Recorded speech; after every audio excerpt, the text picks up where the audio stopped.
বিভিন্ন ধরনের স্লোগান দিচ্ছেন এবং পুরো এই এলাকার উত্তেজনা চলছে এবং ইতিমধ্যে কিন্তু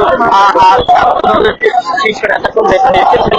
এর পাশাপাশি আমরা দেখছি যে রমনা থানার ডিসি মাসুদ আলম তিনি কিন্তু এখানে এসেছেন এবং আইন শৃঙ্খলা তবে জানিয়ে যাচ্ছে যে শিবির এবং ডাকসুর সদস্যরা কিন্তু শান্তিপূর্ণ ভাবেই কিন্তু তারা এখানে এসেছিল এবং এর পাশে কিন্তু আসলে তারা যখন আসে তখনই কিন্তু এই শাহবাগ তার সামনে ছাত্রদল তাদের দেখে বিভিন্ন স্লোগান কিন্তু আসলে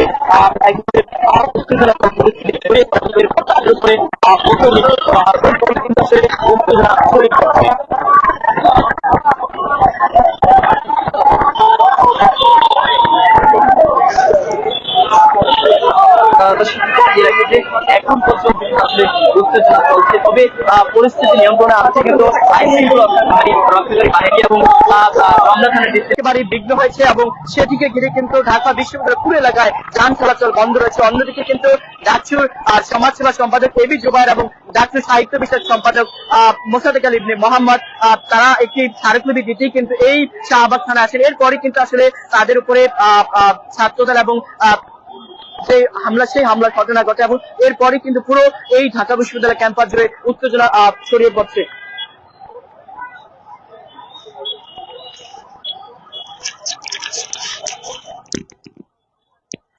কেন্দ্রীয় নেতারা এসেছেন এই মুহূর্তে।